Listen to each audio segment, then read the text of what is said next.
What's out there? What creates the shadows in the corners or the creatures of the dark? Who are those on the other side? What do they have to say? This is the Gateway Podcast. This is not your normal style of paranormal talk radio. Brought to you live from United Public Radio Network, 107.7 FM New Orleans.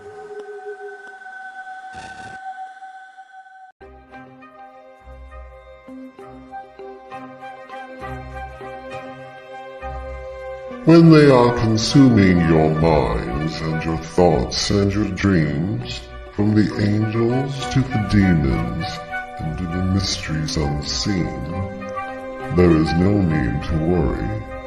There is no need for dread. It's just time to discuss the thing at the foot of the bed.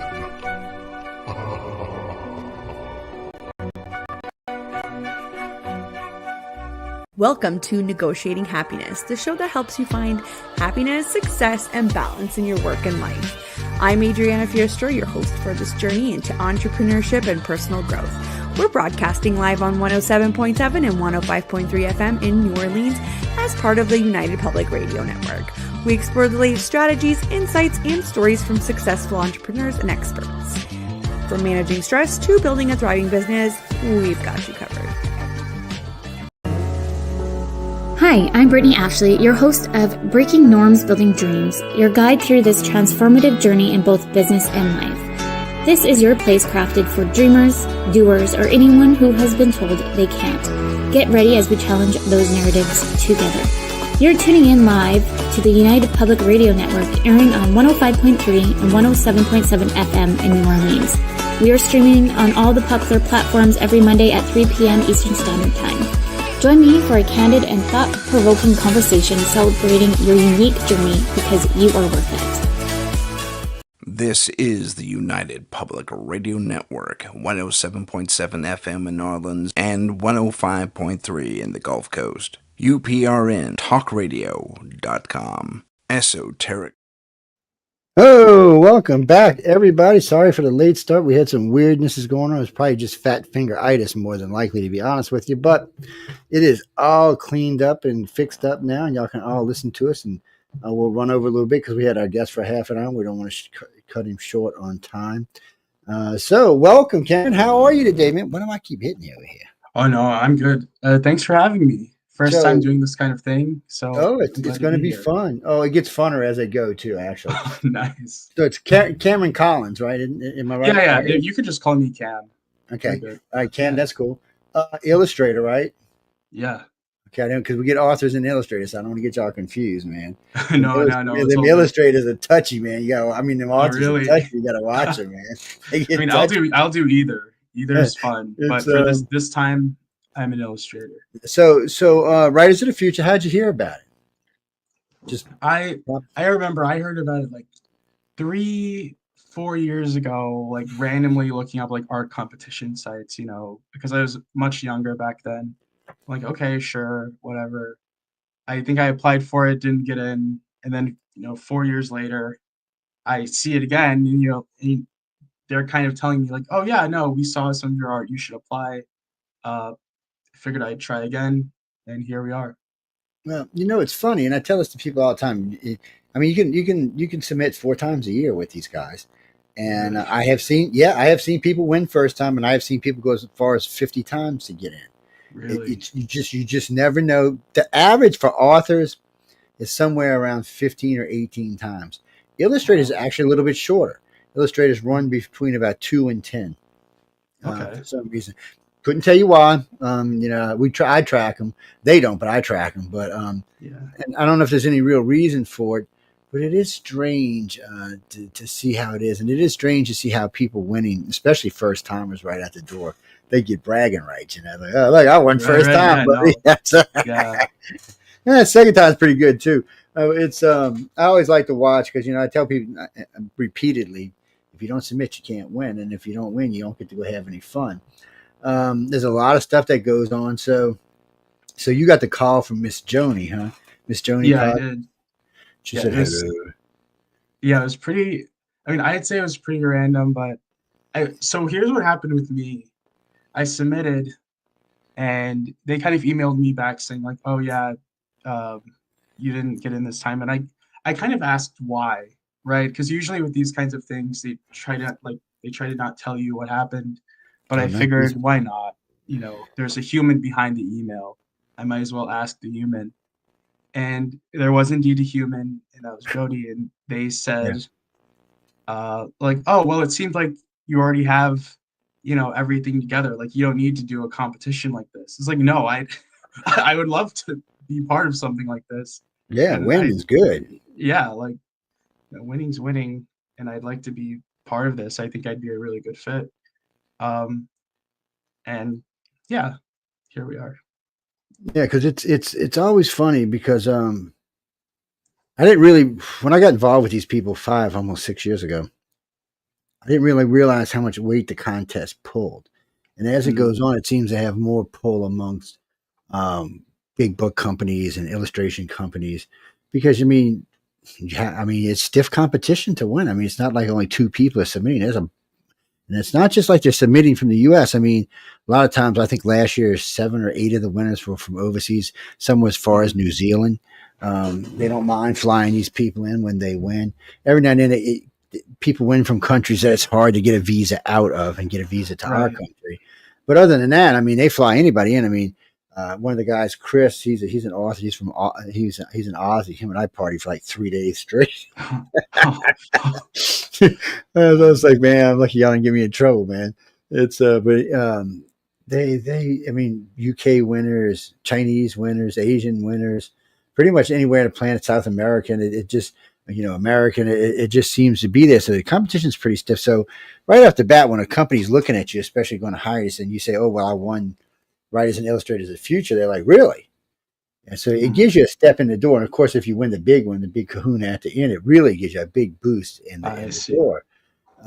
People are like, oh, well, they're pretty serious. It means they're pretty serious. And it's more than that. It's because, Dan DeSantis, you're going to get to work with him. Dan is an incredible artist and illustrator. Tom Wood's another incredible artist and illustrator.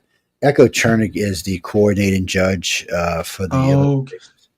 Yeah, Have you no, I've met him? talked to them a bit. Yeah, Yeah. I've only through email, right? Yeah. Because I'm not there yet. But when we were doing the illustration for the story, I had Echo kind of mentor me a bit.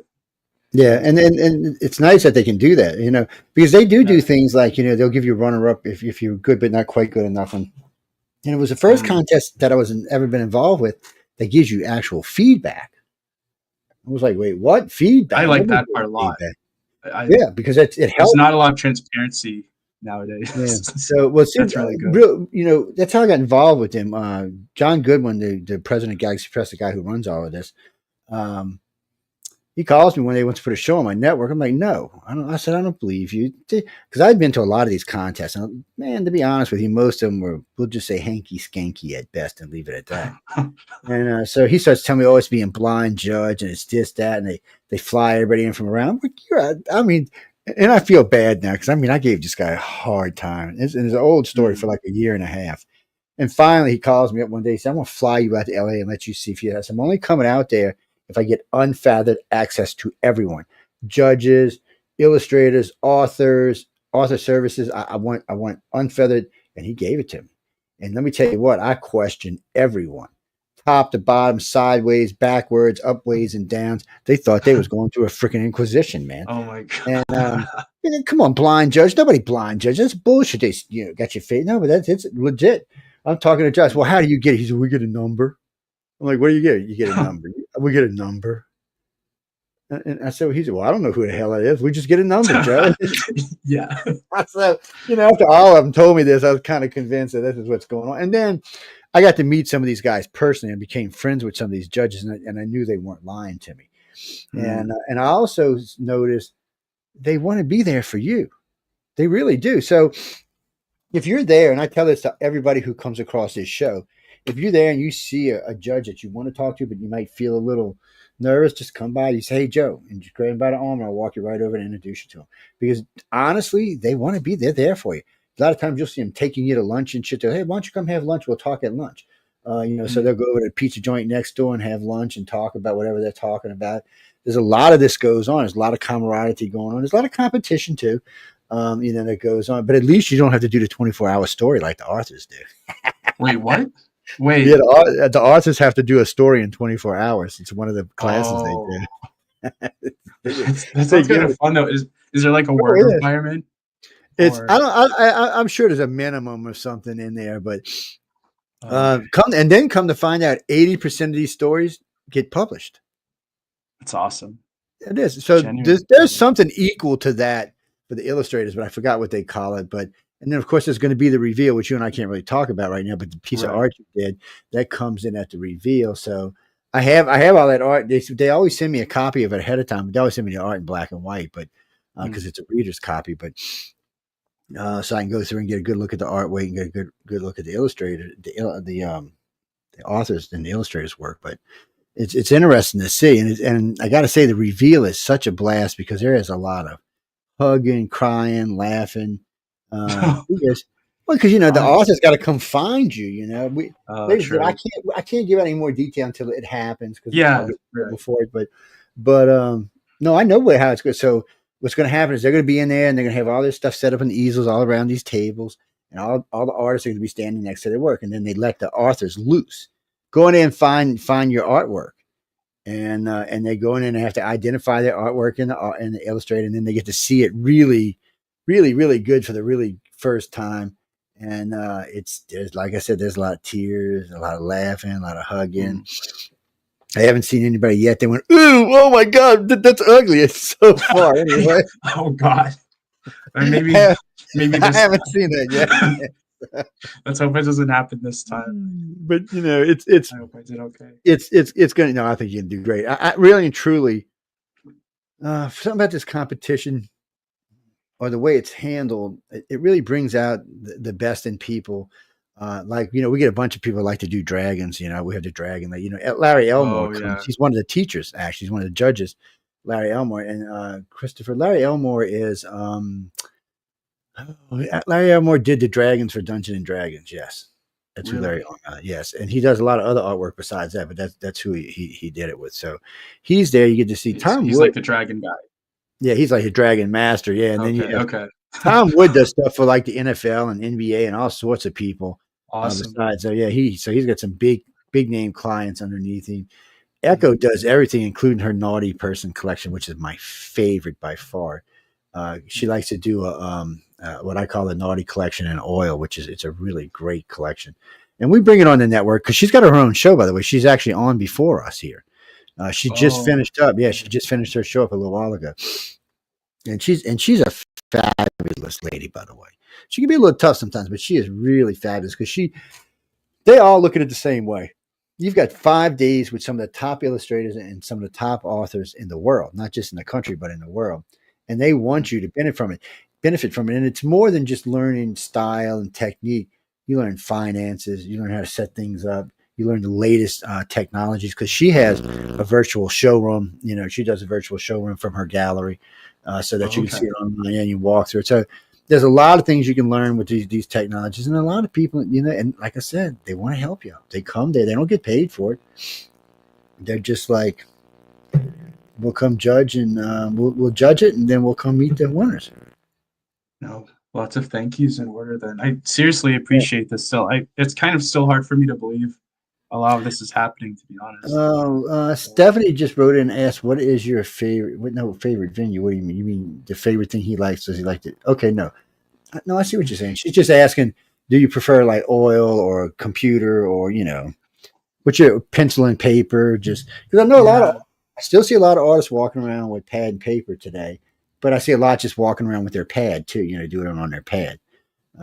Doing digital art. So I guess it's different for different folks, but you have a preference? Yeah, right now, and this might be my all-time favorite, ink on canvas, just a nice roll of raw canvas with a Sharpie pen or any kind of ink pen. I love that stuff.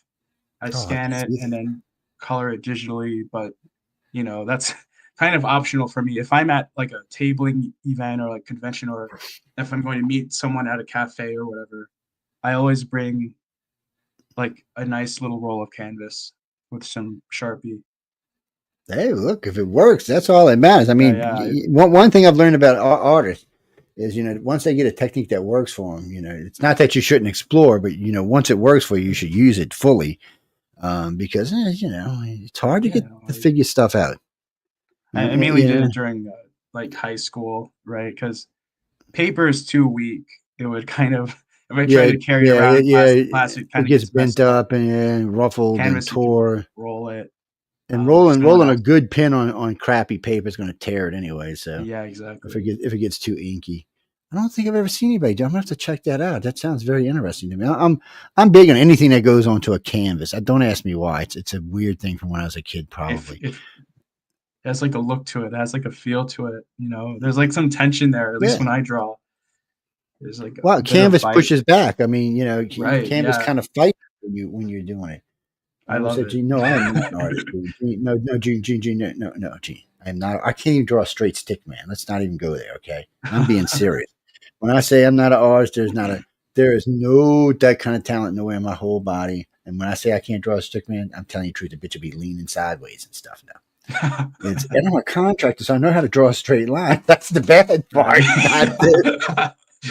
That's the bad part, but no. It's like writing. I mean, I have a good imagination, but trying to get it onto paper or onto a computer.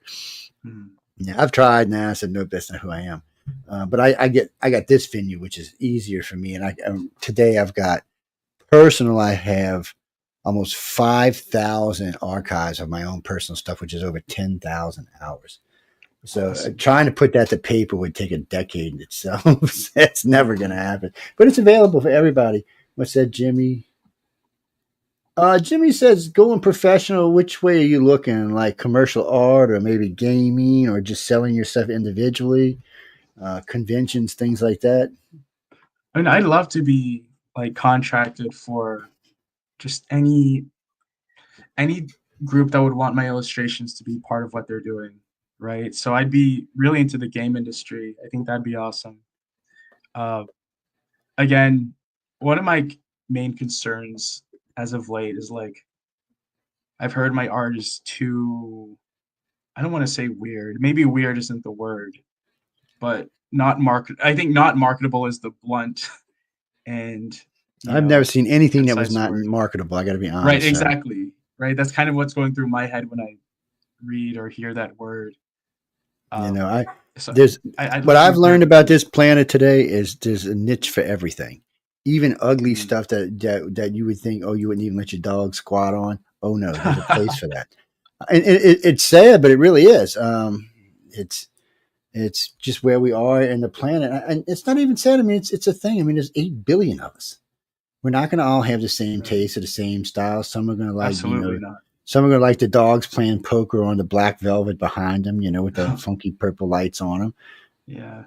Whoever wrote that, not me. No, you can't see one of the art pieces behind me back there. You know how much that picture costs? You don't even know. It's probably your whole last year's salary. Yeah, so just leave it alone. Or the one that, this was a donation, by the way. You see that one right there?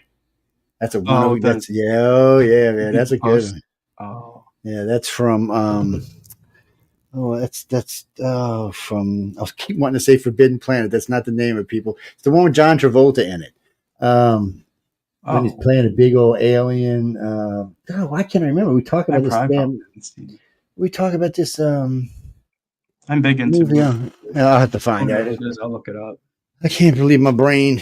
That's Terrell in that picture behind us. That was his name, and they escaped and they learned on a learning machine and took over their planet, took Earth back. Well, I can't remember the damn name. The book was written by L. Ron Hubbard too. Battlefield Earth. There it goes. Finally come out. Battlefield Earth. Yeah, that one. That was one of the originals. It was a certain type of copy made. There was only about 6,000 of them made. Last time I had looked it up, it was around $5,000 for the poster, and that was without it being framed.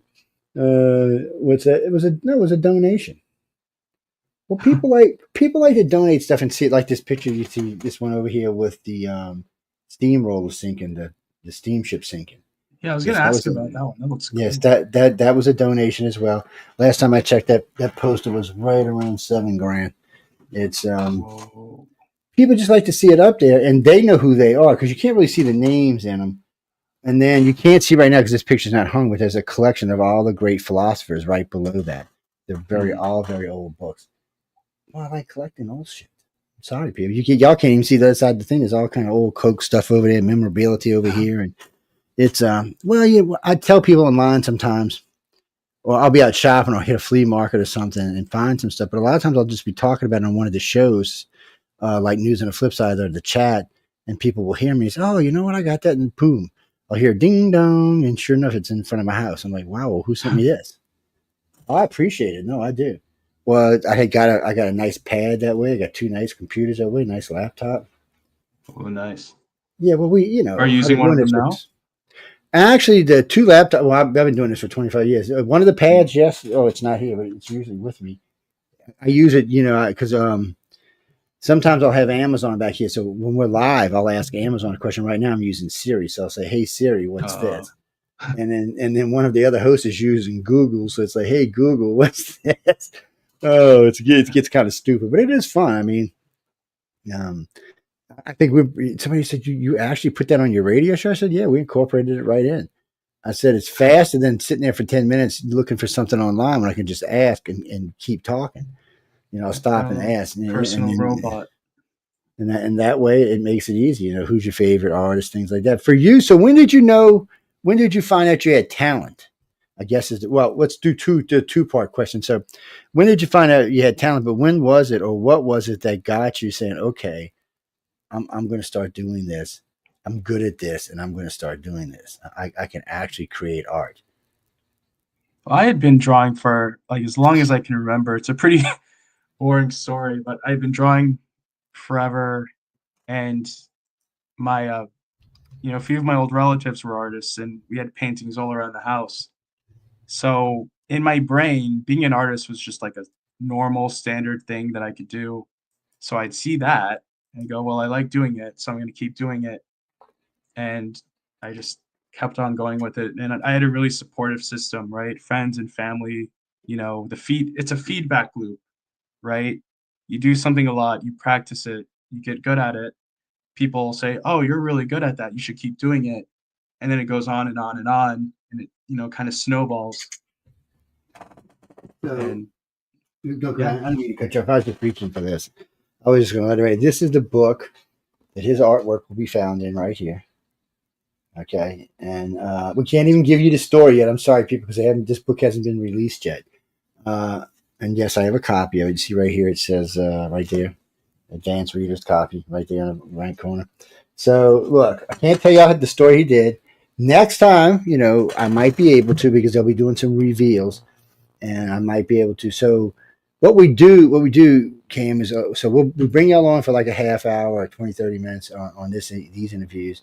And I'll usually catch up with y'all sometime while I'm in LA. I'm usually in LA for 8 or 9 days. It's hard though, because they keep you really busy. You usually start at 8. Sometimes y'all will go till 8. And there's a lot of stuff going on. Plus there's like barbecues and other events going on, and trips to La Bar, Tar Pit, and all kind of other shit. So it stays pretty busy. Plus you're making friends while you're there. You're meeting other illustrators and authors and stuff. And what I have noticed, a lot of these people stay friends, or at least most of them do. It's kind of weird, but they, I guess it's one of those things that kind of bond people together, because nobody knows what to expect when they get there. I mean, you have an idea, but you don't really know. Yeah, that's the boat I'm in. Yeah. It's going to be at the Lowe's Hotel. So sometimes it's at the Roosevelt, which is on Hollywood Boulevard. Lowe's is a block off of Hollywood Boulevard. We're about 2 blocks from Author Services. And so we'll usually walk down there because they got other events. They're going to give you all a tour of Author Services. Sometimes they do an old radio program play where they bring in actors to do it. It's usually pretty good stuff. And like I said, they do a barbecue over there. They get other events besides that. And of course, we've got all this other stuff like the reveals and things like that going on, plus all the classes in between. And it's fun to listen to. For y'all, it's a little quieter. For the illustrators, the authors seem to have a little bit more laid. The illustrators seem to be a little bit more laid back when they're teaching. The authors seem to be a little crazier. This is polite. Oh yeah, they'll get in arguments and shit about who's right and who's wrong, who's got the best ideas. So it's a lot of fun to listen to, and I mean, you got Tim Powers in there who wrote A Stranger Tide. That's the Caribbean movies. Really? Yeah, so you got a big one there. And then the guys whose father wrote Dune is there because he wrote the last couple of Dunes along with Kevin J. Anderson. Also was in these last set of Dunes. So both of them are there. Oh, that's huge. And then Ender's Game, Orson Scott Card's there as well. He's from Ender's Game. He wrote Ender's Game. And there's a few others besides that. And then there's like, Anne McCaffrey's son's there, Todd, but he's a blast to talk to. And then Wesley Dean Smith, him and his wife they're authors, sellers. They do everything, publishing. They do the whole from top to bottom. They're self-contained. They're indie self-contained. And so you get a lot of good ideas of how and we've had courses on, what should you start with as a business? Should you just be just yourself? Should it be, an S Corp? Where should you be as you're going along? Because for artists, it's not as important. There's not as pretty much protection needed as it is for other businesses. So that you can get some loops. And somebody said, "Oh, I need to be a corporation." I said, "Yeah, well, you're gonna have $40 million in the bank. You need to be a corporation." I wouldn't worry about it till then, though. Yeah. Corporations are to protect you. So are S corps. They're to protect you against anything else. It keeps your money separate from you, and it keeps you safe. So those kind of things are for that. And then there'll be lots of discussion about what's your favorite thing, what's your favorite way to do your art. You'll be and everybody there is going to probably have a different style. Yeah. A different favorite. So you get to learn, you get to talk to them as well. And then you'll have them doing traditional stuff like painting, and then you'll have digital and everything in between. So it's kind of nice. I mean, pretty much the whole spectrum is covered from one end to the other end. And it's not, like some of the other contests I've gone to, a lot of times it's winners that are presenting these courses, which is cool, but it's not the same as having a veteran illustrator, been doing this for 40 years. It's just, there's pearls of wisdom you can't get anywhere else but there. I equivalent this course, this 1 week course, to about 18 months to 2 years of a regular digital school, learning art. That's how much you're going to learn in this 1 week. I mean, it's packed. And of course, you can learn as much as you want. And you can, if there's something you're stuck on, you can ask questions. They have no qualm helping you work through stuff. Or if there's some type of something you've been wanting to try different and you're not sure how to start, if there's somebody that knows it, they'll sit down and help you try to figure it out. They don't even mind. And and then there's BarCon every night, so everybody gets together after everything's done. What's called BarCon?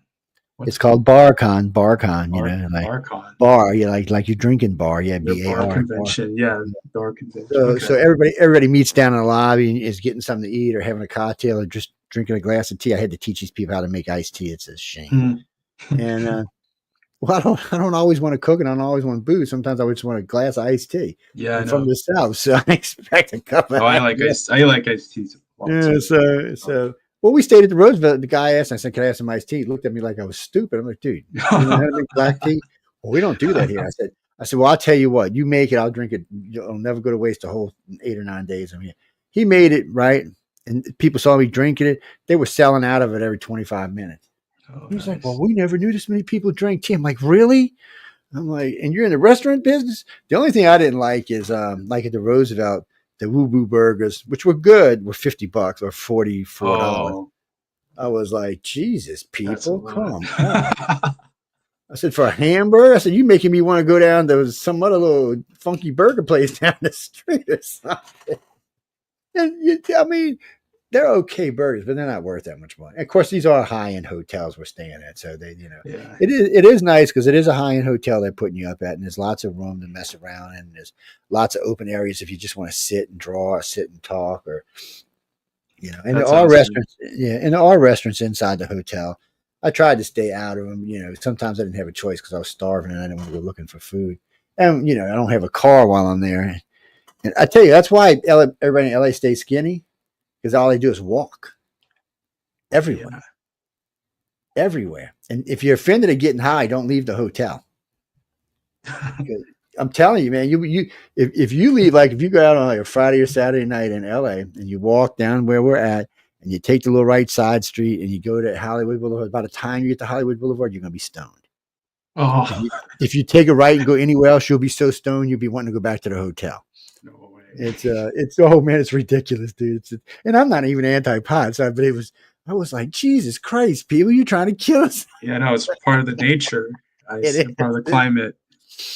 Because you'll be walking, so you'll make the corner, right? And there's usually like 8, 9, 10 people smoking big old fat bliss in the corner. And you're like, damn. And you're getting like in the middle, and they've got a bunch of musicians going, handed out CDs and stuff, and every one of them is smoking. And you're like, and I'm telling you, dude, by the time you get through that crowd, you are just like fucked up. And I had some people with me that never smoked, and they were so lit by the time we got to the second corner. Really? Like, okay. So, can we get something to eat? And I started laughing. I said, yeah, we can get something to eat. It sounded like something out of Cheech and Chong, man. I was like, we go get something to eat, man. Come on. And it was hilariously funny, though. And you can tell first time it was fun, but it's LA. It's legal. You can't say anything. And it's recreational legal. So there's, I noticed even in some of the clubs down there, they let you smoke. I was kind of surprised by that because down here it's medical legal and they let you smoke just about anywhere, but not in a club, man. They'd be like, "Oh, get out of here with that shit." Go outside. They can still consider it secondhand smoke. That's why. Yeah, no, that's fair. I'm not into the smell, but I'm fine with it. I don't mind. And that's the other thing when you walk and half of them a vape and half of them a smoke of weed, And then one concoction. This guy was so funny. I'm gonna tell you who he is because I can't say it on air. But he said, "I've never eaten an edible before." I said, "Dude, be careful with them damn edibles." And he's like, "No, I get one." So he ate one. He ate whatever this was. It was like a candy drop or something. And he said, "Man, I didn't even get a buzz off." He said, "What is this? Dude, I'm getting ripped off." It had been about an hour. I said, "You sure you're a little more talkative?" Yeah. He goes, "I'm just gonna take another one." I said, "Okay, be careful." So he takes another one. He said, "Oh, see, I got a little light buzz off of that one." I said, "Sure you did, right?" So he takes another. I said, "Dude, you're gonna be getting ripped." By the time we made the third corner, headed back to the hotel, he couldn't even hold himself up. He was like, I was laughing. Yeah, no way. I said, "Don't you call it taxi like 2 cab, hours. man?" And I couldn't stop laughing. I was like, Jesus. But then he got to the hotel and sat down and drew like 5 pieces of art in about 5 minutes. I'm like, "Damn, dude, I said, "You motivated, huh?" He said, I didn't know this stuff could motivate." I started last time. Now I'm going to go get something. Yeah. I was like, it was too funny. Oh, what's that, Ramey? No, you can't come. I'm sorry. Oh, no, we like a lot of people. Well, people always want to come meet y'all. They want to meet the judges, but they would prefer to meet the winners and stuff.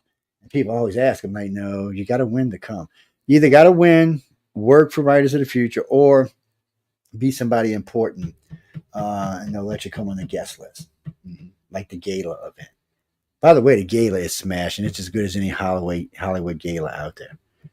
It's definitely. I'm gonna have to rent a tuxedo for that. Yeah, they got a company they use, so everybody gets a little bit better deal. Nice. Fortunately for me, I own one. I actually own a tux and a really nice black suit. So a lot of times I'll just bring a black suit with me. And I tell you, I got to meet, what's his name? Amber Turd's ex-husband out there. I got to meet his replacement on 21 Jump Street too. That was interesting. I met 2 generals from Space Command. I met all kind of daytime soap stars and a few other people between that. There's a lot of people attend. It's interesting to see the crowd when you're standing there. And if you know your stars and your musicians, a lot more of them come than you realize. I don't really pay attention because I'm not really there for that. I'm there for other things, but I'm really there for y'all and the judges. Is all I'm there for. I'm considered non-hostile press. I'm friendly press. So. And at the very last day, y'all hear me talk about that. I'll talk about the do's and don'ts of when you're doing stuff like what you're doing right now. Politics is always a no-no. If you want to get rich, politics is always a no-no. Some people can get away with it, but even big stars like we'll use Swifty for an example. So Swifty got on stage and backed Kamala, which is her right as an American citizen. You can't give her hate for that, but it cost her $600 million. That's how many fans. Yeah, it's how many fans she lost over this. You heard her boo her. They booed her at the Superdome. Oh, so she's her popularity went from way up here to now in the middle somewhere. And you have to be careful when you do stuff like that because right now the country is very divided, not completely divided, but very divided. and you can find yourself not selling, but only half of what you could normally do. Because people ask me all the time, well, you talk politics. I said, that's because I'm an ass. I said, I can get away with it, though. I mean, well, I'm a centrist, so I can get away with it. I'm an equal opportunity hater. I'm going to hate on both sides equally, so it's a little easier for me. But so people cut me a little better trash. But when you choose a side, oh, no. They want half your listeners or viewers or buyers right there. And they stay like that for a while. It's to me, it's weird because if I like something, I'm gonna buy it anyway. Because I'm not a big fan of J.K. Rowling. I think she's a little on the weird side, but I like her writing. So I'm not gonna punish myself because I don't like her.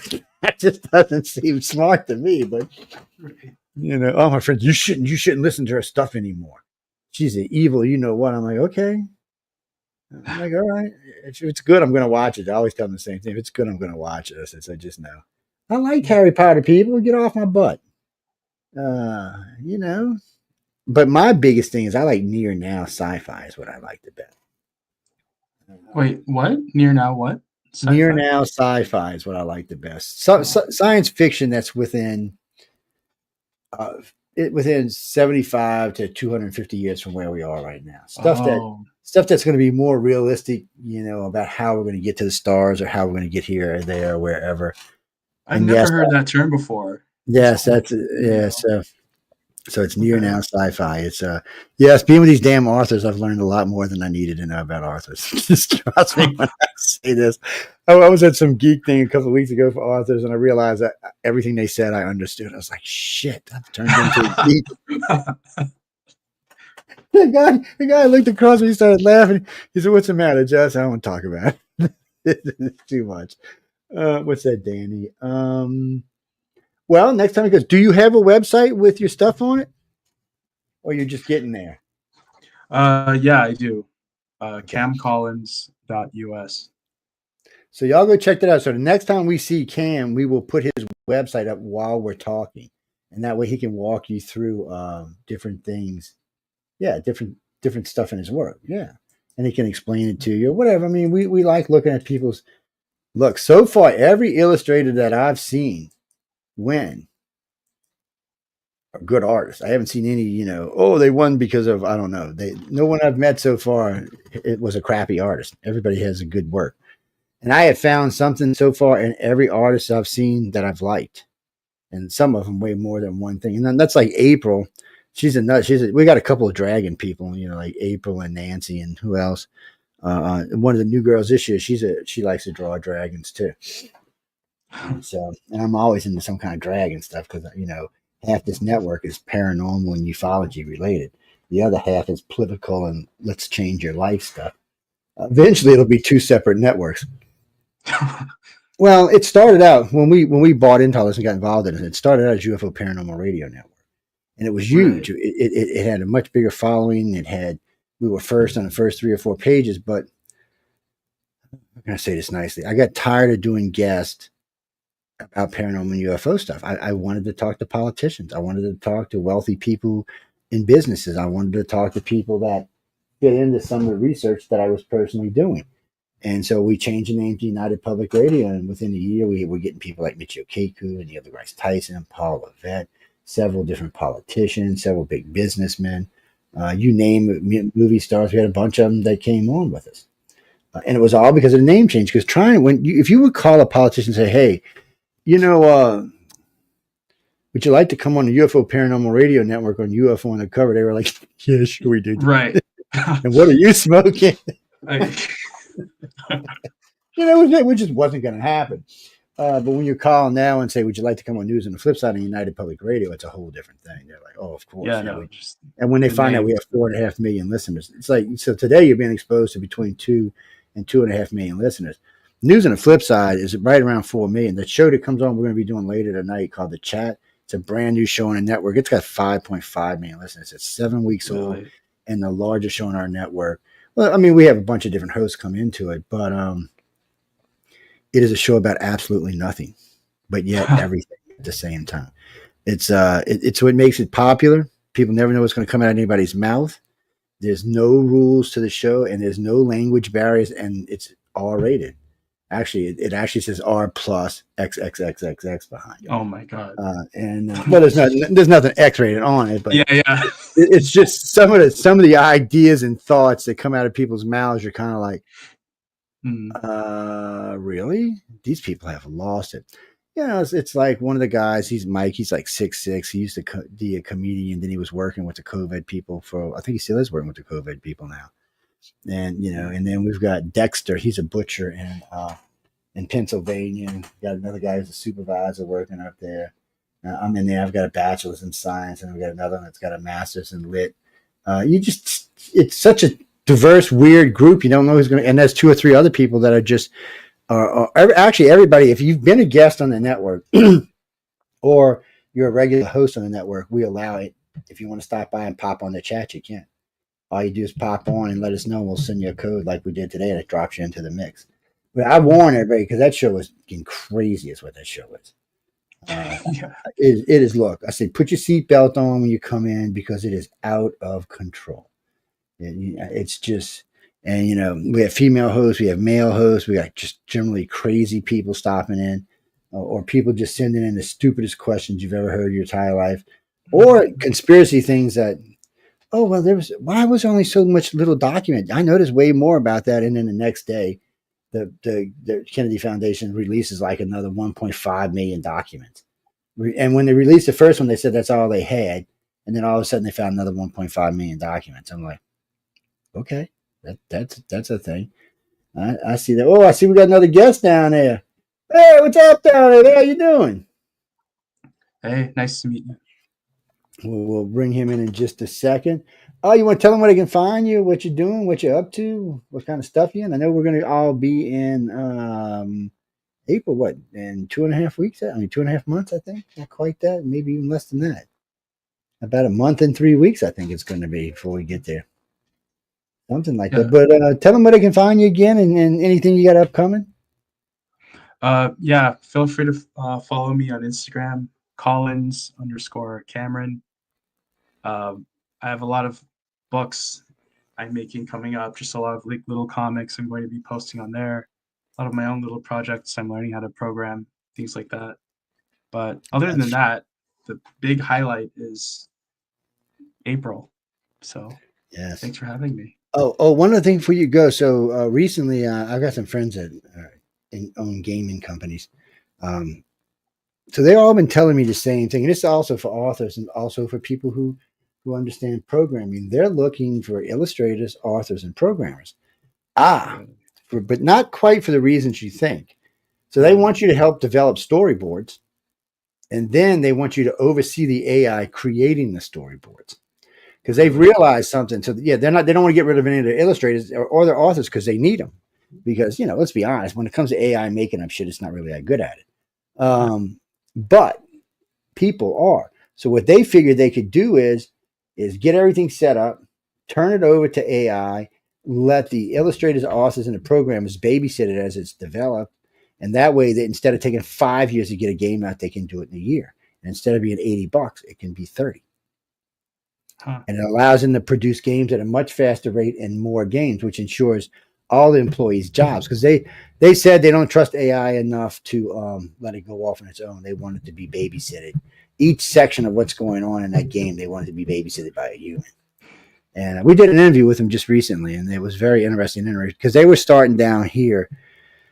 In 2022, they were starting at $122,000 a year. If you were a gamer, illustrator, or programmer with barely any experience, that's what they were starting you at. If you came in with like a decade's worth of experience, you could make $250,000 a year with them. Because they were really, they're just looking, they want to, money's in gaming, and they want to keep booming it up there. And with Elon's new put your chip in your head, and in the near future, we might be able to game without a gaming machine, industry wants to keep up. You know how that goes. But Daniel, can you hear me okay down there, man? I'm hearing everything. Yeah, that's good, because we're all crazy, so don't worry about it. Well, Cam, he's a nice guy. I'm the crazy one, but you'll see that when we get when we get. Thanks for letting me know. So you'll see that when we get to LA. Daniel Cam, he was on our first guest tonight. We just got caught up running late today for some reason. We had some issues with the StreamYard setup system, which happens sometimes. Yeah, every once in a blue moon we do. So, quick, Daniel. I'm gonna ask you like I asked Cam. What is it that made you think you were an author? Or for better than that, so what made you think that? But when did you realize? Were you like in your mom's room writing on a pad, or were you older? Because I mean, I noticed for a lot of people, this is really weird for me because some people start at like 40. Some people started like 30, and then some people started like 6. And I'm like, what the hell? Why is there such a weird expanse here amongst authors? But go ahead, man. I started at 50. See, that's what I'm saying. Oh, It's go ahead, finish the story. I don't mean to cut you off. Oh no, that's the whole thing. I mean, I've always been interested in writing and science fiction, but I didn't really start writing until the COVID lockdown.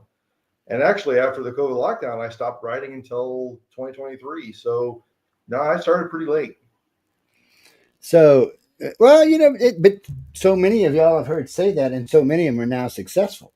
That's what gets me. So I tell people when people ask me that when I'm doing lectures at different places, or if I'm lecturing at a college, people ask me, "Are you ever too old to start?" I said, "No, you're not, and you're never too late." I said, one of the very first winners I ever met was 69 when he won. And it was his first time going in, and he won. I was like, damn. And then the youngest one I met was 15. So there you go, guys. Anywhere in that age range seems to do it. So how many times it took you since you started? It couldn't have took you that many times to get in. No, it didn't take that many times at all. I did one in 2020. I didn't even start again until 2023. I did one for each quarter then. And then I actually had a professional look at one of my works. And the first thing they said was, you're not following the format rules because, those are rules. right. Right when I started following the format rules, another honorable mention, and then first place. It was that quick. Yeah. Nice. So, and it is nice. I mean, it is nice. We were talking about that earlier. I mean, some of the things I like about writers of the future and illustrators of the future is they will give advice when asked. And sometimes you don't even have to ask. Like when you get an honorable mention, a lot of times they'll write you, hey, think about this, think about that, think about this. And it helps. Almost everybody I've seen them give advice to came back and won the contest. So, now where you end up, and that's the other thing, only the first places get to compete for the $5,000 at the end. Because one of the guys the other day said, no, everybody can. I said, no. I said, I'm pretty sure it's only the first placers. I said it's tough, but there's 4 each of those, so it's still pretty good competition. Because it's always funny. I'm always thinking when I'm sitting there in a gala watching this, somebody's got to go back up there. After they've already went up and accepted their award for winning, they got to go back. And but still, you're going back the second time. You're getting $5,000 attached to it, so there's nothing wrong with that. Yeah, someone told me get a second presentation, get a second acceptance speech, and I was like, I'm not going to win. And then they actually said, "Did you think you were going to win the first time?" I went, "Okay, that's right. Fair point." Well, some people just wing it, and some people have something prepared for it. And it's so far though, I got to say, so far I haven't seen anybody faint or fall over or fall off the stairs. Oh, that's good. Is that some people challenge? sick shit, Hey, look, I'm just saying because I've seen some wobblies, man, like whoa kind of stuff. But what's funny? One year somebody almost wiped out the thing, but it wasn't a winner. It was the trophy presenter in the back. She fell over and knocked the damn stage over. Oh, Jesus. Emily would have killed her. It would have been murder at the place. Y'all haven't got to meet Emily and John yet, but y'all will. And Emily is the one who puts the gala event together. That's John Goodwin's husband. She's vice president of Galaxy Press. And she does a lot of stuff. But they got a great team. They got John, they got her, they got Maliva, they got Joni. Everybody wants to talk to Joni because she's the one who calls you up and says, hey, guess what? You're in the final 8. Guess what? You just won. Everybody wants to talk to Joni. And she's a sweetie pie. Wait till you meet her. She's like 6 foot tall. I think she's like 6'1", actually. And I call her Little Miss Amazon. And then there's Maliva, who's going to be walking around taking pictures the entire. You're going to see this little short girl dressed in black. She does way more than take pictures. She actually is really a busy part of it. But while it's going on, she's just picture happy, man. The whole entire time.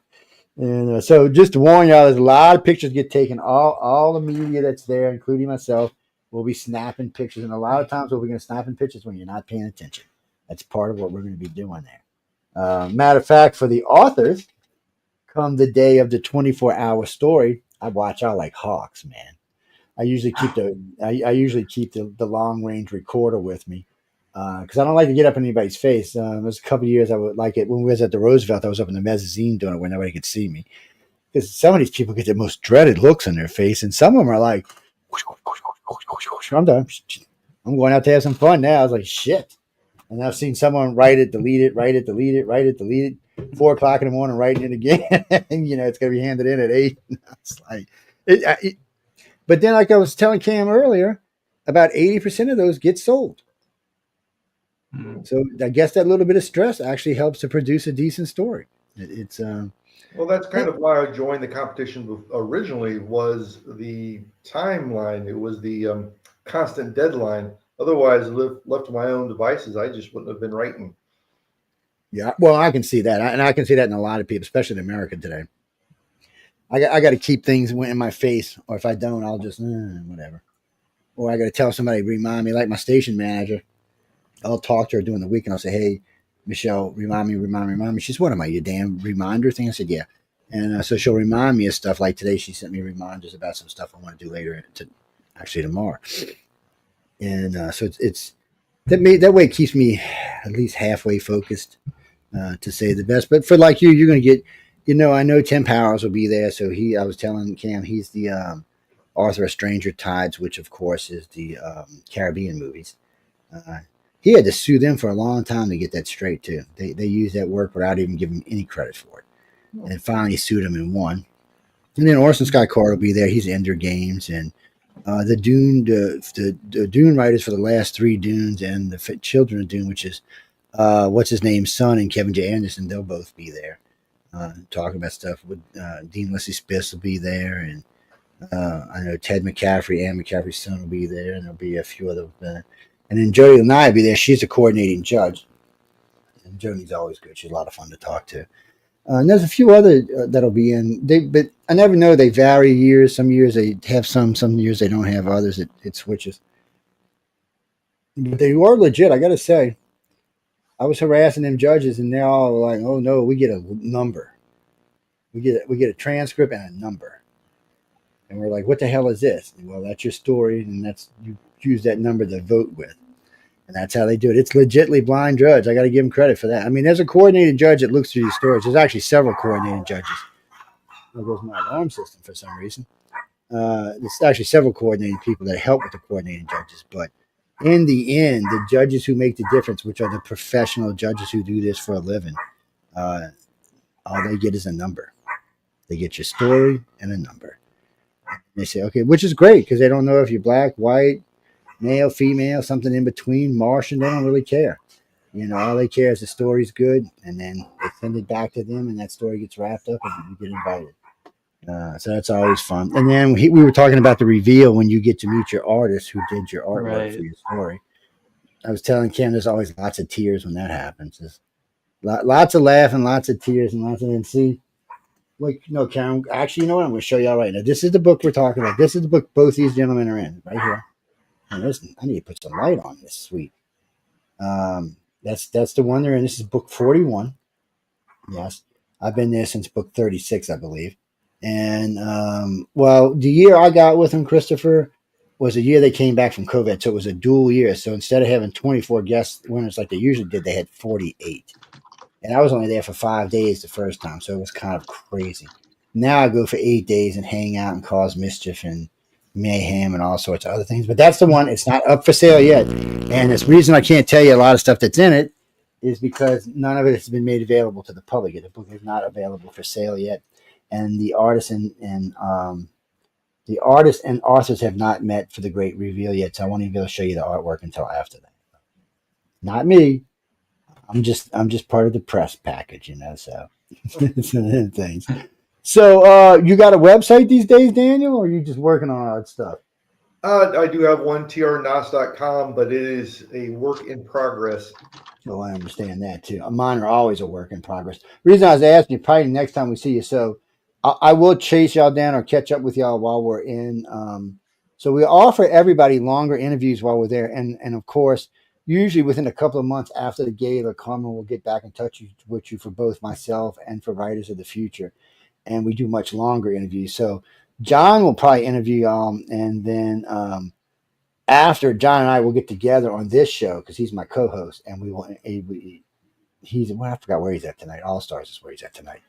And and we'll both interview you at the same time. But that way, if you have stuff you want to show, you can have it available and we can post it, because this system is so easy to use. If it's on any kind of website or you can send us stuff, it's just really easy to use and easy to put in. It'll just push us all to the side and put it right there in front of us so everybody can see it and read it for themselves. And also, when you're selling stuff and like that, we allow that to pop on the screens as well too. That was one of the other reasons I went to Writers of the Future, because I didn't believe that they blind judge, and I didn't believe that they didn't keep the stories and the artwork. That was the first contest I'd ever been to that actually gave the stuff back to the creators. I've been invited to a lot of them over the years because we have a big audience, and some of them were just kind of pathetic. I actually asked one guy who was in New York City, I said, "Why don't you get my ticket early? I want to go home." I said, "This is a joke." I said, "You wasted my time."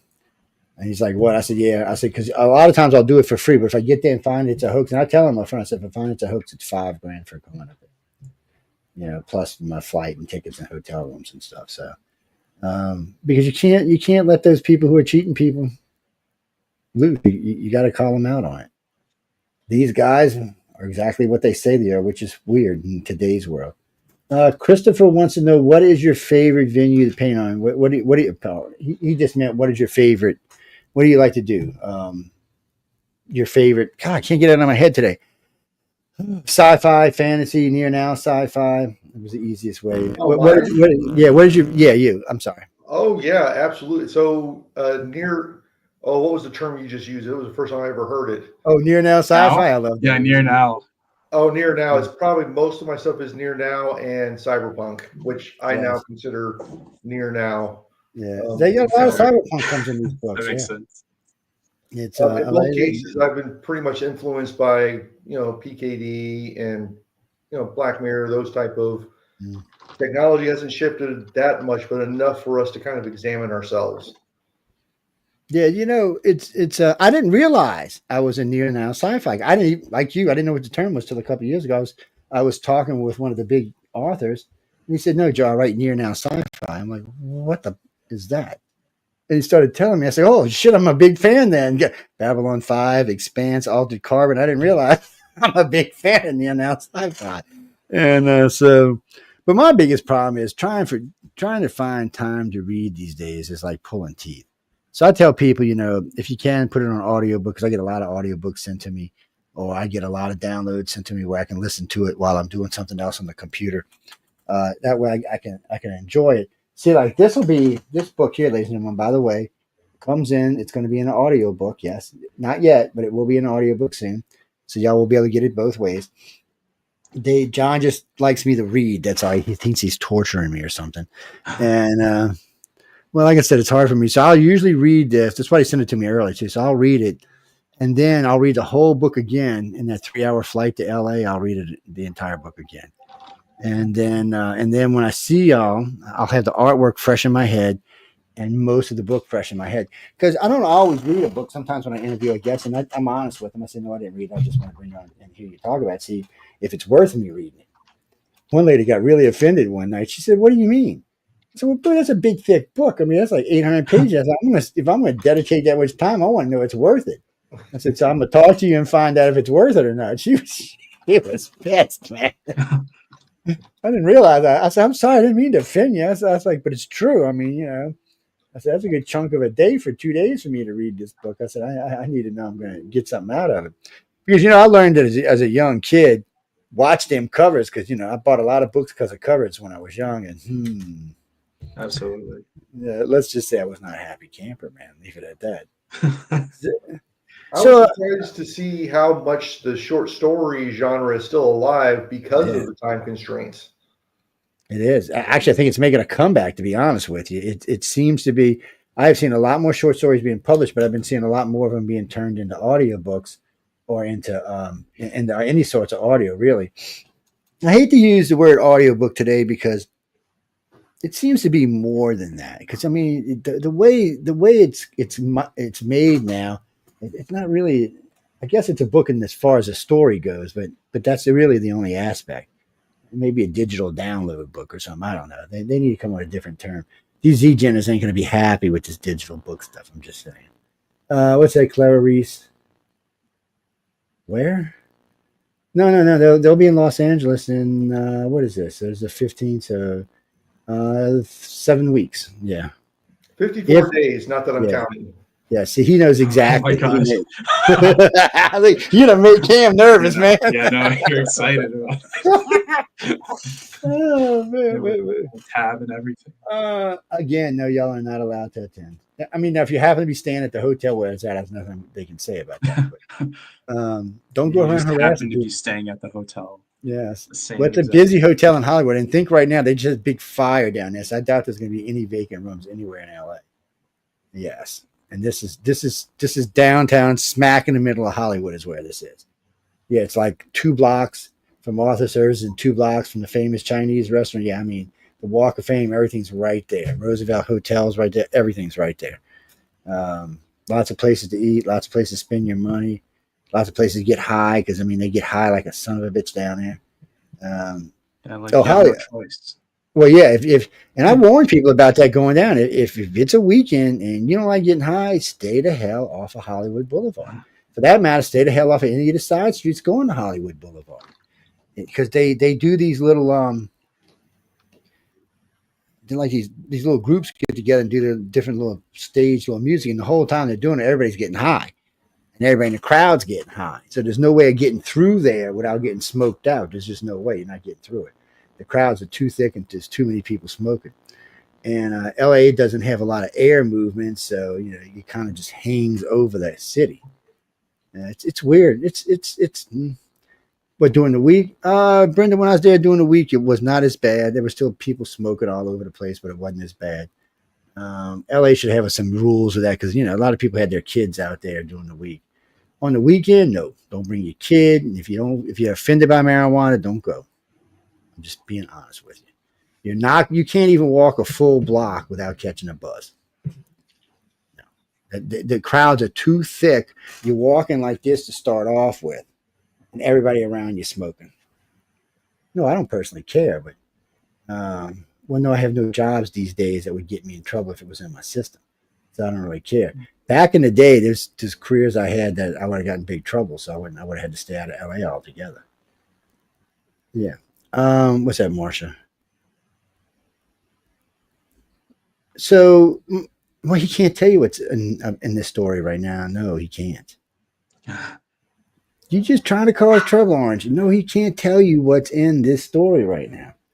Next, in 54 days, y'all can find out. I don't know what to tell you. He looks like he's a pretty good writer, but that don't mean anything. He kind of looks like one of them guys you'd see with a big pipe back in the old days, leaning back, writing his book, some kind of crazy horror space science story or something. See, this is why they do blind judging. This is why they do. See, that's why they do blind judging. I like that, Ken. That's pretty good, man.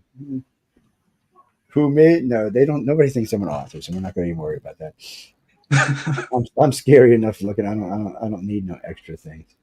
Rayma Jean, what? Well, no, they know who did their artwork, yes, but they can't tell y'all if that's what you want to know. No, sorry, top secret, people. I don't even know. I could probably find out if I pushed it, but there's no reason. It's nothing I need to know until it happened. No, unless you work for Author Service, I'm gonna be honest with y'all. A lot of times, John and Emily don't. Yeah, they kind of find out. Well, they like staying out of it because it makes it more legit if they're not involved in it.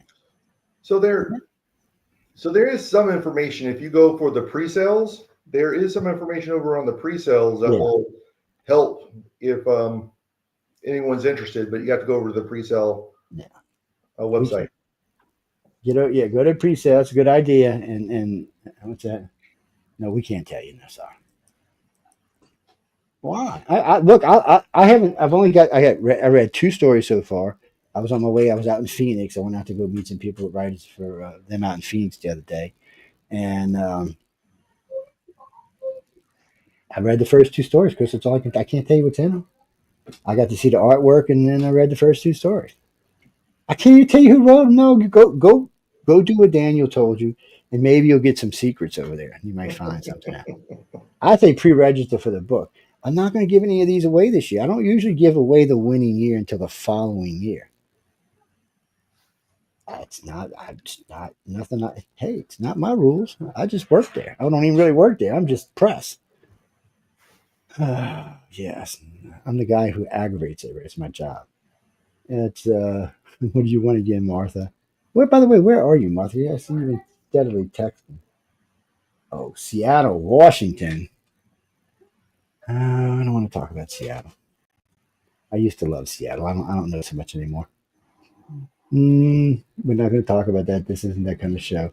Save that for Friday night or for the chat later tonight. Yes, you can bring that up on those shows. You can't talk about that here.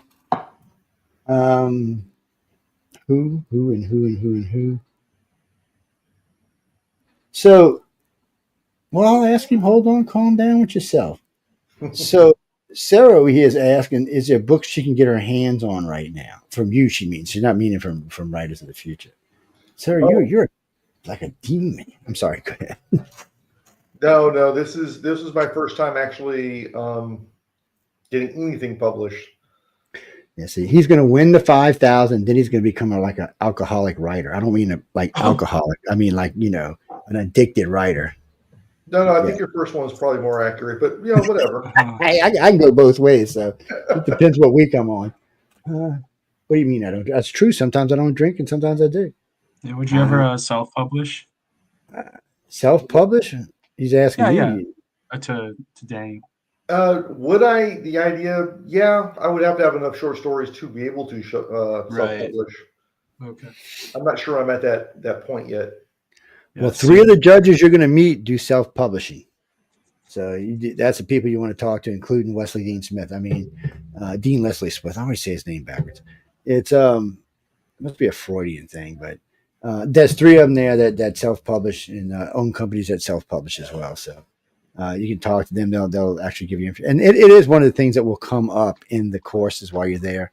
The self-publishing comes up quite a bit. AI is going to come up. Just generally good skills on writing. I like the one where they give you you pick a thing and they give you a thing. They give you like 5 divides and that's how you do your story by those. You'll get like a thimble and a rock and a piece of candy and some shit and something else. And you got to come up with a story. I actually like those. Those are pretty cool. That sounds fun. I want to do something like that. Well, so they do this. Well, they got this kind of, they got version of the same thing for the illustrators. So yeah, I'm really curious now. The only difference is if you don't do right, Echo will smack you in the back of the head, man. No, really? Just kidding. No. Yes. Oh, shucks. She might smack me in the back of the head for saying it. Oh man, she's a sweetie. But no, I mean, there's a lot goes on, a lot of fun. So y'all get up around. Y'all probably get in the first classes at 8. They've kind of shortened the schedules because they got a little crazy there for a while, where they were keeping everybody from 8 to 8 or 8 to 9. It was insane.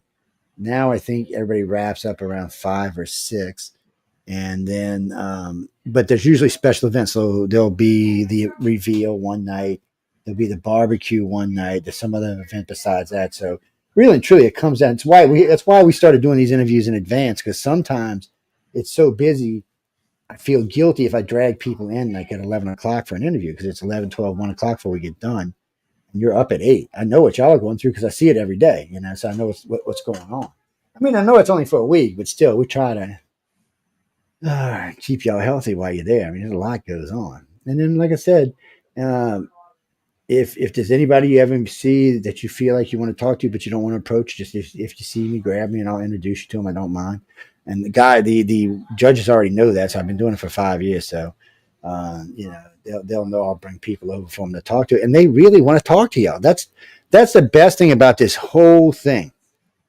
Every judge that attends wants to talk. Every one of them. Some talk more than others, but everyone wants to talk. They want to help you make that next step in your career to where this is a living, not just a hobby.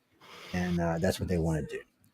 And they're pretty damn good at it, to be honest with you. I've seen right now, I'd have to ask John, but from what I've seen, I would say 65 to 70% of the people who attend this within 3 years are doing this, at least making enough money that they can give up their day job and just do this.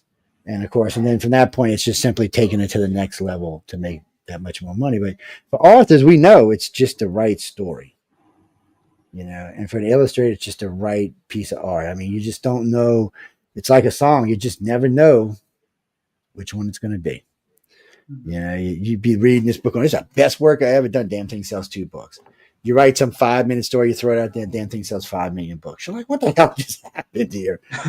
Perfect example. When I met Tom, what he told me about how he got started, he drew, I think it was a phoenix.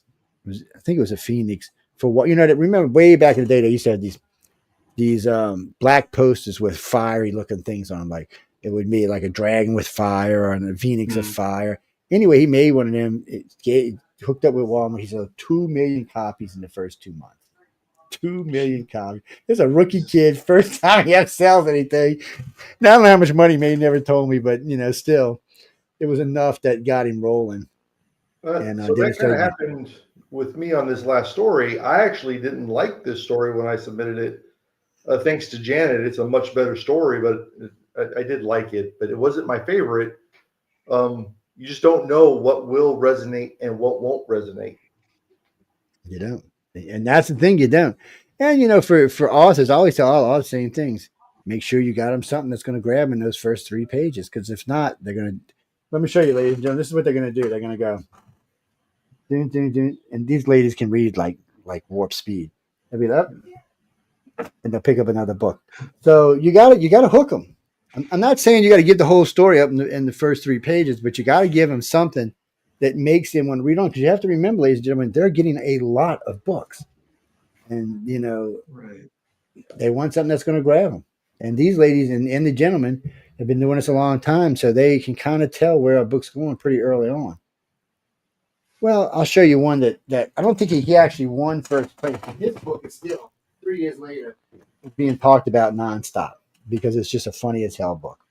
Okay, let's get it back here. It's Death and the Taxman. All right, this was one of the winners. This is one of the winners at the thing. All right, the book's basically about he swapped places with the Grim Reaper. The Grim Reaper became a taxman, and he became the Grim Reaper, basically. And he actually took that. That's the novel version right there. That's not what's in the book. He actually made a novel out of it and sold it as a novel. So, some things. I mean, I don't get me wrong. I enjoyed the story. I thought it was funny and fun to read. But was it going to be successful? It's kind of, but it is. It just tells me I should never invest in books because I don't know what the hell I'm talking about. I will tell you this. In 5 years, there's 3 of us. When we get together, we try to pick the winners. I ain't got to win it. Not one time, not on art or authors, not one time. Not even got close, man. It's just sad. Yeah, then don't select mine. I was because I read these stories. Some of these stories are really good, and I'm like, this is definitely going to win. Oh, look at this artwork; is definitely going to win. And I'll be walking around going, yeah, and then we get to the reveal. We'll get to the gate. I'm like, son of a bitch, man! What the hell? It's a good thing I'm not a betting person. I could lose some money over this for sure. Kathleen. Well, no, you're going to get to see these guys again. You'll see them get on here. You'll see them on Writers of the Future. And you'll see them back in here again. Because we don't always get to get everybody while we're in LA. We try to, but it doesn't always work out. But we'll get them. And then we'll get them afterwards. We always do the after shows after the gala. Usually about 2 or 3 months after the gala, we usually bring everybody on. But we bring those on. Those are full interviews. Those are anywhere from an hour to 2 hours. So those are different. And it's not like this. Usually there's 4 guests here. And this night's different because I got to play something in a little while. But so I'm gonna probably let y'all out here in about 10 minutes. But it's we got a little clip we're playing from one of the reason I went out to Phoenix. Actually, we're gonna be playing that in a few minutes. What's that, Christopher? John is John? Yeah, you've seen him on here many times with me. John's a sweetie pie. Emily's a sweetie pie, even though I love to torture her. Oh, God. She's mean. You gotta watch her, man. Not to y'all, just to me. She's abusive. No, I'm just kidding you. But of course, there's In-N-Out hamburgers. Oh, I was telling Cam, don't eat a damn hamburger at the hotel. It's like $50. Yeah. And they keep telling me, it's that Wahoo meat. And I'm like, so last time he told me, I said, bring this meat out. I want to look at it. He's like, well, I said, I want to look at it. You tell me it's Wahoo. I want to see. You're making me pay $50 for a hamburger. I want to see this Wahoo because it don't taste like no Wahoo beef. It tastes like just ordinary black Angus to me. He didn't want to bring it out. I was like, yeah, why not? He said, Oh, the chef said, I can't do that. I'll get fired. I'm like, well, tell the fucking chef, bring it out here. How's that? So tell him the customer wants to see the beef. You charge it $50. I said, man, because I can go down the street and get a steak for that. I said, like, come on. No, they never did that. They chickened out. They would never bring it to me and show it to me. There's a lot of good food though around the hotel. You know, there's one of the things I liked about where they got it right now is there's food for all budgets. You know, which is really nice because sometimes I don't want to go spend $50-$80 on a sandwich. I want to just go get something $5 or $10. Well, I'm sorry, there's nothing $5 or $10 in California. I was about to ask, like, oh, really? Yeah. So, Yeah. Well, Daniel, where are you from? What part of the world are you in? Right now, I'm outside DC, but I've lived all over the world, including right outside LA. I used to live in Barstow. No, LA. Now, DC, I'm in a lot. I go out to DC a lot. Matter of fact, I was out there for 3 days giving testimony just 4 months ago. And so I go to DC quite a bit. I'm in New York a couple of times a year. I'm in LA a couple of times a year. Phoenix, first time I've been to Phoenix in a decade. I'm in Texas quite a lot. It's lecture tours are weird where I end up, to be honest with you. You just never know. It depends what they got me lecturing on is what it really is. If it's politics, it'll be all the major cities and major colleges. If it's other stuff, it'll vary from where it's going to be. Jeannie. Well, wait, Cam, where are you at? I didn't even look because usually he sends it to me. I didn't look. Oh, yeah, no. I'm in Chicago.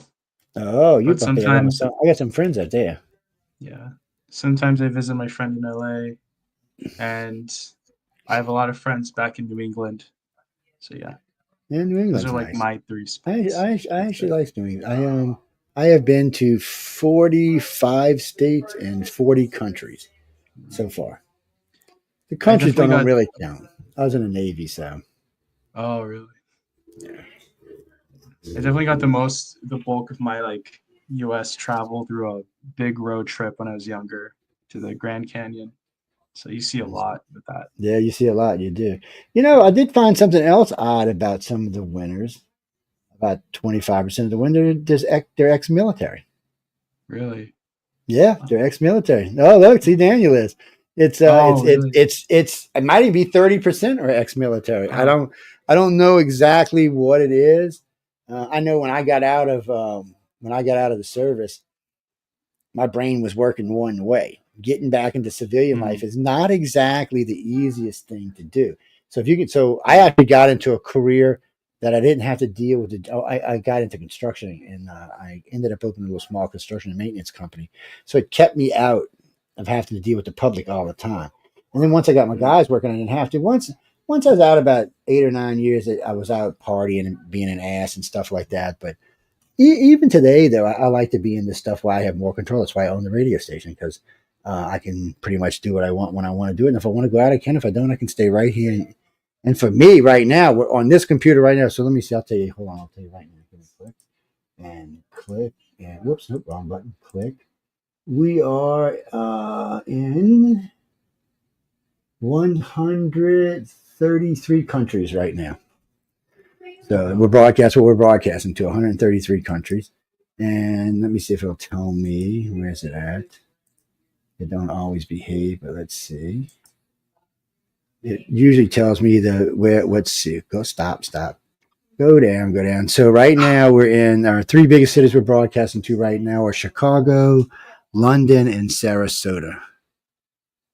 That's our three biggest countries we're broadcasting to right now. And three biggest cities we're broadcasting to right now. For some reason, it's not showing me the countries, which is weird. It usually does. I know, you have me confused. I was like, Sarasota is not a country, man. Yeah, I know. Yeah, I know. So the three biggest countries we're in right now is the United States, United Kingdom, and Germany. And being that, the fourth city that we're on is actually a German city. So when you go down, it's Chicago, London, Sarasota, Falkenstein. I've never heard of that German city before. Circles, Pines, Auckland. What is that? That's Australia, isn't it? Yeah, that's Australia. Auckland. Yeah. Auckland, Auckland. Oh, yeah, Auckland's New Zealand. Yeah. New Zealand. Oh, it's New Zealand. Okay, because I'm glad y'all corrected me. Damn, my New Zealand friends would have got hot. So Phoenix, Dublin, Cusin City. Where the hell is that? Korea, South Korea. Is that what it is? Oh, see, I'm What's glad that? you know. Yeah, that's it. You got it right. And then Paris, Sydney, Madrid, Ashburn, Frankfurt A.M. Maine is what it actually says. Rochester, Christchurch. Where in the hell is that? Australia? I think it is Australia. Yeah, it's Australia. Yeah, Christchurch. That's what it's called. Yep. That's a city. Okay, Liverpool, Boardman, Syracuse, Portland, Elmont, Minneapolis, Citrus Heights, Clifton, Pittsburgh, Crystal Lake, Kinsu, North Hollywood. I'm sorry. Oh, hey, North Crystal Lake? Crystal Lake, yeah. Like Crystal with Lake. like Jason? I guess it just says Crystal Lake. It doesn't say nothing else. It just says Crystal Lake. Glasgow, Shongpong. I'm probably saying it wrong. Jonkoping. And there's hyphens in there, 2 of them. Oh, yeah, I'm not even going to try that. We'll just leave that alone. Anyway, that's some Asian city over there. Well, there's Los Angeles. There's London. Oh, wait, they got a Canadian. Oh, wait. Oh, there is a Canadian London, isn't there? Okay. I got confused. I seen London, and then I seen a Canadian flag next to it. Lancaster, Clinton, Bedford, Birmingham, Stirling, Glasgow, Euston, Fort Worth, Copenhagen, San Clara, North Bergen, Toronto, Milanio, Miami, Dallas, Brooklyn, and then the other list just goes on. So that's the cities. That's right now while we're talking, people in those cities are listening to us. They're like, wow, what are these crazy guys up to, man? Jesus. It amazes me at how many non-speaking American countries listen to us. Well, that's because I think a lot of the people competing are from other countries as well. They are. A lot of them are from other countries. I was surprised when I started. One of the reasons they wanted to bring me on board is because we have such a huge, our overseas audience is larger than our United States audience is. Mm-hmm. And that's one of the reasons they wanted us on board, because we are in a lot of Asian countries. I mean, China, we have at least 2 million listeners or more. Russia, what's funny is right now in Russia, we're doing about 250,000 listeners, which is down actually because of the war. The fact that there's still 50,000 people in Ukraine listening to us cracks me up. They're in the middle of the war. There's all kinds of stuff going on, and they're listening to us. I'm like, why? I mean, we do have a lot of diverse stuff on the network, but I mean, you know, there's a lot of networks out there. Today's the world of the podcast where there's millions and millions of podcasts. I mean, they're everywhere. But we've been around for almost 30 years, so it might make a little bit of a difference. But it just goes on and on. And when you do the country list, it goes on. That's what I was saying. We're 136 countries. It's crazy. And when I see them, UFO on the Cover is the only, there's 2 shows in this network that go to every country in the world. UFO Cover was the first one to do it. It actually has 15 listeners in North Korea. I think it's 18. It started with 1 and just worked its way up. Now it's at 18. Now, who the hell's listening to it? Makes me nervous, man. I'm like, who in the hell in North Korea is listening to us? And there's a special meetup. Because it's only can be 2 things. It's either got to be a wealthy group that has internet access and they're listening because they enjoy it, or it's some little rogue group that's not supposed to be listening to us. Because which one would you rather be? I don't know. That's a good question. I think I'd rather it be the rogue group, to be honest with you. But it's I don't want to think about Kim Jong-un listening to me on the radio. My name is not Dennis Rodman, so I don't think I want to go there. It's I don't know, man. It's rough. It's a lot of fun, but you see us in Venezuela and Cuba and places you just don't see. Every place BBC is banned, we're allowed to go. Every place they're banned, we're allowed to go. Pisses them off because I got friends that work for BBC, even NBC.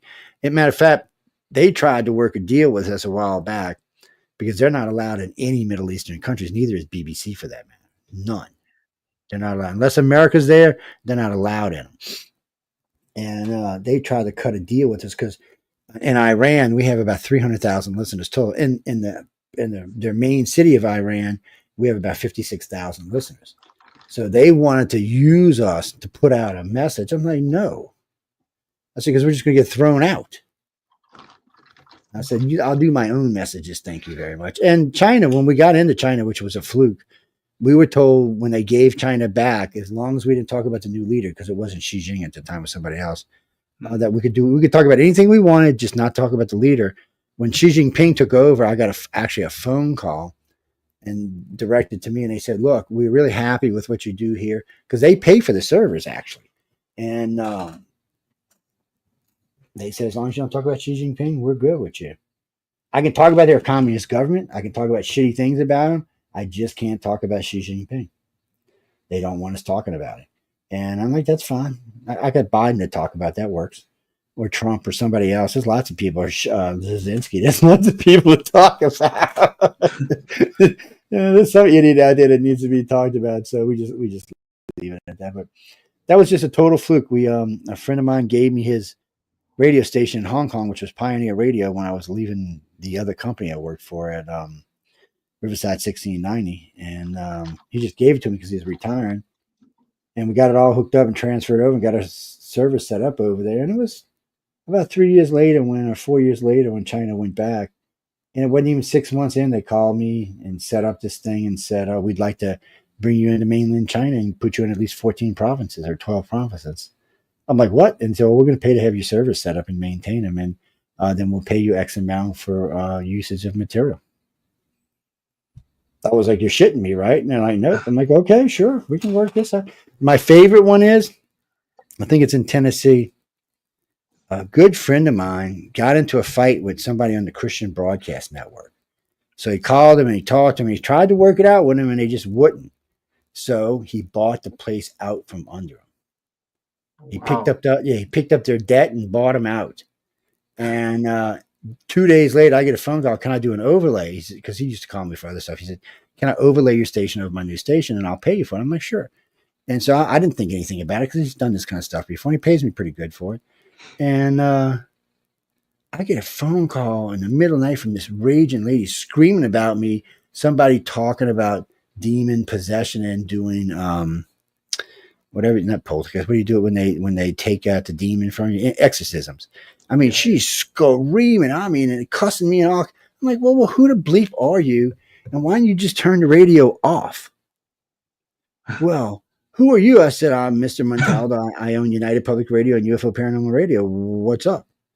Well, this is the Christian broadcast, and you just can't put that stuff on here. I said, first off, sweetie, I don't own the Christian Broadcast Network. And I said, I'm pretty sure Bill Stantz is the one that bought it, right to him. He told me to go myself and call you. I said, well, all I can tell you is they rent the airtime from us. I don't know what they put on that network. They just rent the airtime from us. You'll have to take it up with him. They tried to sue him in 50 ways to hell, and they never did get any money. Janice, no, we're going to see Daniel's. We're going to see, no, he's going to have something else written for us by the time we get to April, right, man? Daniel's like, no, I ain't going. So what did you do in the Army? I meant to ask you that a minute ago, and I forgot to ask you. Boring Army things. Oh, well, I can understand that. I was on the USS Nimitz. A lot of that was boring stuff. We'll talk about your Navy time later. I spent one of my tours on a Navy base. Oh, did you? Well, that's interesting. That should have been different. That definitely should have been different.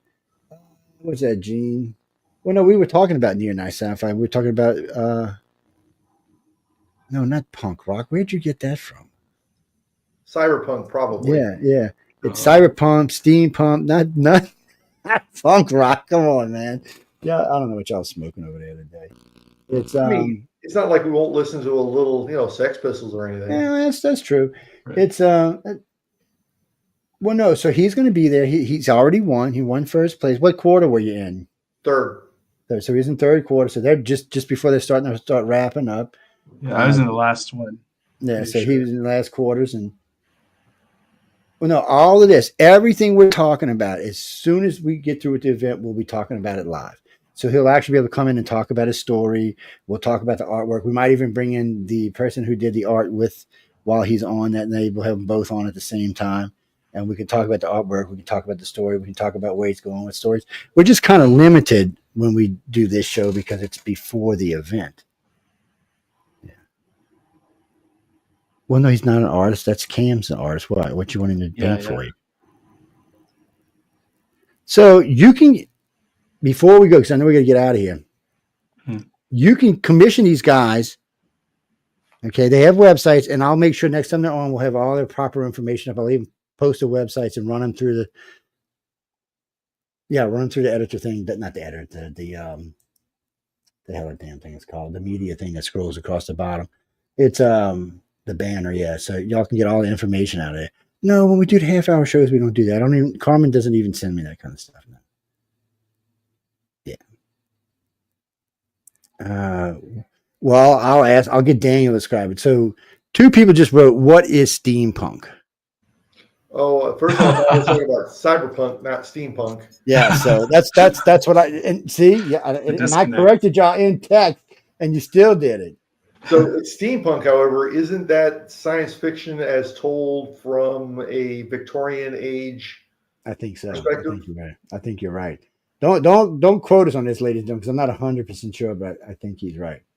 Yeah. But I mean, if I had to describe it, no, sorry, you go first. No, go ahead. No, we're good. Go ahead. If I had to describe it, it's like, imagine if any technology you have right now was done like mechanically with steam and mainly just like hardware mechanical parts. That's how I imagine it. It's very like tinkery. Imagine like the inside of a clock. That's pretty much everything. That's a good way. What's that, Marcel? Don't ask me those kind of questions. I really don't know. So if you notice on our banner, there's some parts like that on this particular banner. And Cyberpunk, well, you got to ask Daniel. I don't know none of that. Oh, yeah. Cyberpunk. Now that is Blade Runner. Low life, high technology. It is what happens when technology is widely available, and what does that do to society when they have all that technology? So think of Blade Runner or Ghost in the Shell, or trying to think of the you just mentioned it, Altered Carbon. Yeah. It is a very bright looking, very optimistic on the high level, but once you go down to the street level, it is very grimy, very noir, very detective style genre. It's fun, guys, but I mean, it is something that you might want to make sure you like. Well, no, things like Altered Carbon Expanse. Well, Altered Carbon Expanse are 2 different venues. Oh, yeah, 2 different genres. Yeah, they are 2 different genres, but no, I enjoyed both of them. Oh, well, no, both of them. Yeah, I know both can be considered near now science fiction, but that's not actually what they are. But we'll let you take that as an argument. I like the Altered Carbon for certain reasons, and I tell people all the time. I always put a warning on Altered Carbon. There's a lot of sex and a lot of drugs, so you might not want your kids to watch it. But it's good too. It really is. But they do it in such a way that the technology is really blended in with everything that's going on. So it is something that we are working on now, people. So you might want to go watch it. We are working on ways to extend our lives. Actually, right now, Boeing and Master Johnson have a program going where they can download your consciousness, hold it on a chip, and then upload it into a clone, not a clone, but what they call a husk body, a body grown from different forms, different types of DNA. So it's not a clone. Yes. Well, we'll see what happens. I won't be able to afford it, so it doesn't matter to me. But I'm sure somebody out there will be sooner or later. Babylon 5 would have been near now, I think. Babylon 5 was more like a Star Trek-y. Yeah, but it was kind of a, what do you call them? Space opera. Yep. Yeah, it was kind of more like a space opera than it was. It was good and it was fun to watch, and I'm not hating on it. And the fact that it even tried to go up against Star Trek is freaking amazing. I mean, what were we on back then? Picard, Star Trek. Well, no, the first one coming back after the first generation. I mean, the next generation. Yeah. Well, no, we got. I know, yeah. Like a lot of the good cyberpunk I've consumed has always been like, it has a good mix of like wonder and cynicism within it too. Like it is a bit self-aware of like the abundance of technology in it. I think with stuff like space opera, it does take itself seriously, and it does. I think that's also a good thing in its own way. Well, for me, see, I got issues with sci-fi if it doesn't have some comedy. It's one of the reasons I don't think I like the new BSG, which was well done. I don't want to hate on it. It was too serious for me, and being that I was special forces. What's PSG? Sorry, what's PSG? Battlestar Galactica. Oh, okay. So the first one was a campy, goofy. It's what it was. It was just campy and goofy. It's the only way I can really say it. The second one was just too intense for its own good. I learned in the service with special forces. the more intense something gets, the more likely somebody's going to crack a joke. It's just to break the tension. It's all it's for. Matter of fact, they teach you that to help ease tension when you're in a combat position. But for some reason, BSG did not decide to care. Every other sci-fi out there does it. For some reason, they didn't. And then, of course, they replaced Starbuck with the lady who's a great actress, and she played on what else was she on just recently? One of the Star Wars things. Yeah, the Boba Fett. Yeah, that's where she's at on the series for the Mandalorian. Yeah, so she was pretty good on that, and she's pretty good. But really and truly, the character she was playing was basically a hound dog goofball. So they completely changed the character, which completely changed the outlay. But a lot of people, my wife loved it to death. She said it's the greatest thing she ever watched. And I'm not hating, like I said. I like some comedy. I got to laugh. If you're gonna get me all tensed up and crazy, make me laugh at least somewhere along the way. Well, I'm waiting to see Daniel's. I can't tell you if I read it or not. I'm sorry, guys. It's nothing I can do. It's out of my hands. All I can do is this. Like, one more time before we go, I'll do this for y'all. See, there you go. Oh wait, here, we'll cheat. We'll give you the back. Look, which you can't read, but there you go. Pause it and pull it up and blow it up and stuff. There you go. I can't wait to see y'all when we get to LA. I can't wait till we get into a full interview where I can just sit back and let y'all yap all night long. It's what's that, Chris? Well, the bigger interviews are better because they can actually break down where they're going and what they're doing, which is fun for me. One more question. I'll give y'all each one. What is it, since y'all are posting like hell on my messenger? Okay, this one's for Daniel. This is Martha. Where are you from, Martha? Martha Jean. Where are you from, Martha Jean? Newfoundland. Isn't that Newfoundland? Or am I getting that wrong? Anyway, yeah, what's Canada, right? Yeah. So what's your question for Dan? Oh, okay. She just want to know if you couldn't write in the genre that you prefer, what would be your next one over? Okay, that was a weird question. No, horror. It would probably be horror. There's a lot of the similar elements of the extreme kind of representing normality. So is the Alien movies considered horror? I consider them space horror, yeah. Yeah, okay. I just want to make sure. One, the second one's pure action. That's true. It is kind of does what action is. The Marines were in the second one. I forgot about that one. No, it was Sigourney Weaver. Yes, people. The girl from Ghostbusters. Yeah, she was out there killing aliens. I remember hearing her in an interview talking about, I couldn't believe they gave me this role. And when they gave it to me, she was thinking, I can't do this. I can't do this. I can't do this. And she did it pretty good. No, she did it pretty good. What's that, Bruce? And Bruce, where are you from? Oh, you Key West. Man, I ain't been to Key West in years. I'd love to come down and visit. I love it down Key West. It is. It's a fabulous place to just go hang out. Well, I'm from New Orleans, people. Right now, my house is on the Gulf Coast. I live in Mississippi. I got a place on the coast, but I loved Key West. Oh yeah. If it wasn't so far away from everything, I think I'd move there. It's just and they don't get that many hurricanes, even though they stick out in the middle of Hurricane Alley. Somehow or another, they go around them. Anyway, what's your question? Who's it for? For Cam. So what is it? So that's a little big order there. He wants you in 3 words to tell him. If you could tell him how to be an artist in 3 words, what would those 3 words be? I don't know about this question. That's a tough one, man. Go for it. There you go. Look, there you go. That was easy. Like, go for it. Go for it. I mean, I come across this people in my own field too. Like a lot of them, I don't want to say thinking is bad, right? But it is possible to overthink everything. And if you're thinking, pacing in your room for like weeks and weeks without actually ever starting, then I mean, I don't know what to say. Like you have to do something. You have to start something to know when you need to change.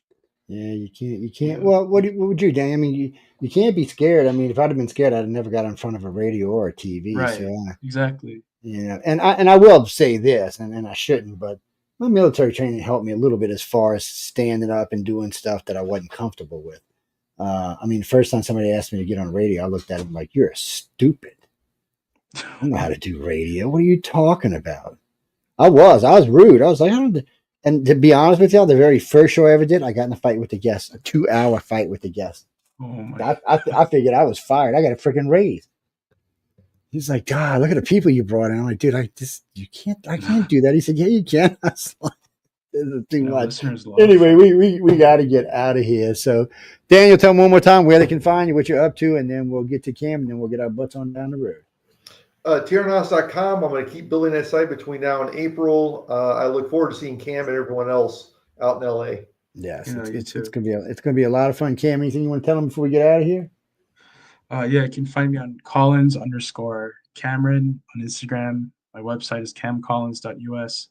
Thanks again for having me on here. Seriously, I know y'all are great. It was a lot of fun. Short notice, but I appreciate it.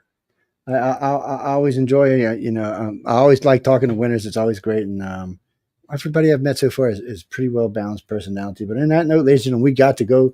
I will be on the chat with the gang in just about an hour, so y'all can catch us over there at 7:00. We're going to be there all night, and then following us is a new show, Michael Angley Live. He will be on. Michael Angley is a professional comedy, and I can't use that language on this show, but be sure to stop by and check him out. Good night, everybody, and stay tuned. Hey, good night.